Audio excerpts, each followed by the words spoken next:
जय श्री कृष्णा दोस्तों, आइए सुनते हैं माघ महात्म का अंतिम और 28वां अध्याय। वशिष्ठ जी कहने लगे कि हे राजा दिलीप, बहुत से जन समूह समेत अचोद सरोवर में स्नान करके सुखपूर्वक मोक्ष को प्राप्त हो गए।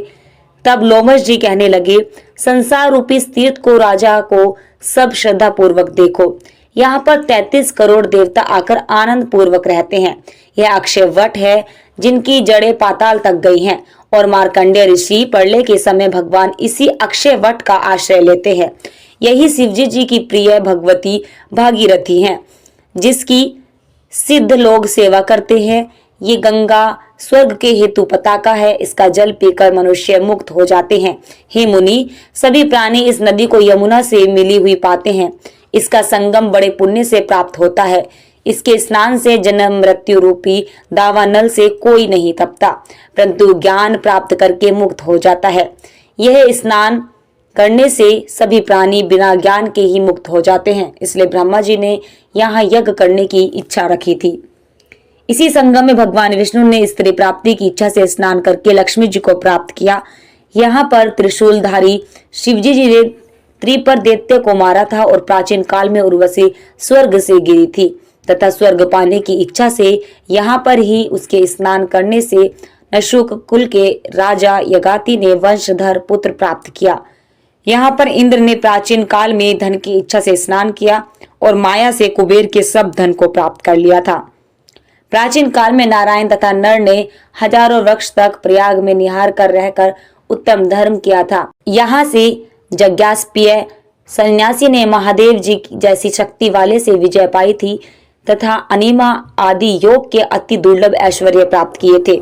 इसी क्षेत्र में तपस्या करके श्री भारद्वाज सप्त ऋषियों में सम्मिलित हुए। जिन्होंने भी यहाँ स्नान किया सबको स्वर्ग की प्राप्ति हुई।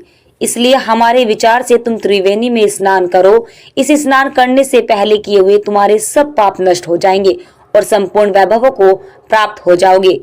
ऋषि के इस प्रकार के सत्य वचन सुनकर सभी त्रिवेणी में स्नान करने के लिए गए और उसी स्नान करने से सबकी पिशाचता नष्ट हो गई। शाप से विमुक्त होकर उन्होंने अपना शरीर धारण कर लिया। वेदनिधि ने अपनी संतान को देखकर प्रसन्नचित होकर लोमश जी से संतुष्ट होकर कहा कि आपके अनुग्रह से ही श्राप से विमुक्त हुए। आप अब इन बालकों के योग्य धर्म को कहिए। लोमश जी ने कहा कि इस युवा कुमार ने वेदों का अध्ययन समाप्त कर लिया है, इसलिए इन कन्याओं के प्रति पूर्वक कर कमलों को ग्रहण करें। तथा लोमश जी तथा अपने पिता की आज्ञा से इस ब्रह्मचारी ने 5 कन्याओं से विवाह किया। इन कन्याओं के सब मनोरथ पूर्ण हुए। जिसके घर में लिखा हुआ यह अध्याय पूजा जाता है, वहां नारायण ही पूजे जाते हैं। पुष्कर तीर्थ में, प्रयाग में, गंगा सागर में, देवालय में, कुरुक्षेत्र में तथा विशेष करके काशी में इसका पाठ अवश्य ही करना चाहिए।